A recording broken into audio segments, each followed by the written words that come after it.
Donc, quelle était la situation du parc photovoltaïque bruxellois en 2018? Bien, 2018 a été une belle année pour le photovoltaïque à Bruxelles.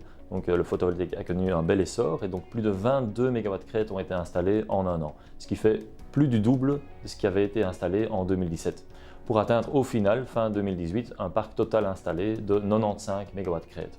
Donc c'est un bel accomplissement et nous pensons que courant 2019, on va atteindre et franchir la barre des 100 MW crête installés sur la région. Donc, comment s'est comporté le marché des certificats verts en 2018? Mais au niveau certificat vert, environ 475 000 CV ont été octroyés durant l'année 2018, donc ce qui correspond environ à un volume de marché de 45 millions d'euros. Et au niveau des transactions, ça correspondait à environ 575 000 transactions sur l'année, correspondant à environ 54 millions d'euros.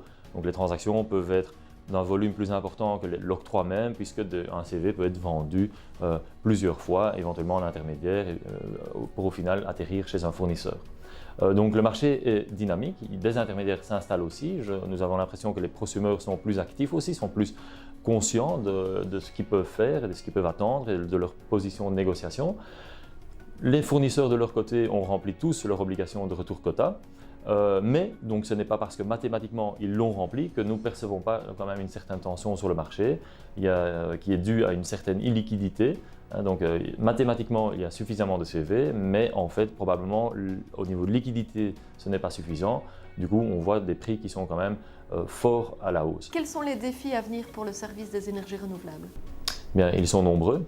Disons qu'au niveau opérationnel et à plus ou moins court terme, nous devons faire face à toutes les nouvelles installations qui sont installées sur la région. Donc, c'est un peu l'effervescence pour l'instant. Donc, nous attendons vraiment à une vague aussi en 2019 de nouvelles installations. Donc, on doit pouvoir gérer ça, nos outils informatiques doivent être adaptés. Et puis, sur le fond, bien sûr, il y a eu la nouvelle directive renouvelable qui a été adoptée et publiée fin 2018. Cette nouvelle directive inclut plusieurs éléments importants, dont notamment la notion des communautés d'énergie renouvelable, l'autoconsommation collective, ce qui permettra aussi de débloquer du potentiel PV en plus sur la région. Pensons à des immeubles d'appartements qui veulent collectivement utiliser l'électricité qu'ils produisent sur leur toiture. Pensons à un hall de sport ou un bâtiment communal qui veut faire profiter les citoyens, le voisinage de cette électricité. Tous ces schémas-là, ces modèles doivent être pensés, doivent être mis en place. Ça, c'est un élément important. Deuxième élément aussi, les garanties d'origine sont renforcées au niveau de la directive. Donc, alors qu'avant, les garanties d'origine se focalisaient uniquement sur l'électricité, la directive prévoit maintenant qu'il soit d'application pour toute énergie. Donc, on doit réfléchir à des géos et mettre en place des géos pour la chaleur renouvelable et pour d'autres vecteurs énergétiques tels que le gaz ou l'hydrogène.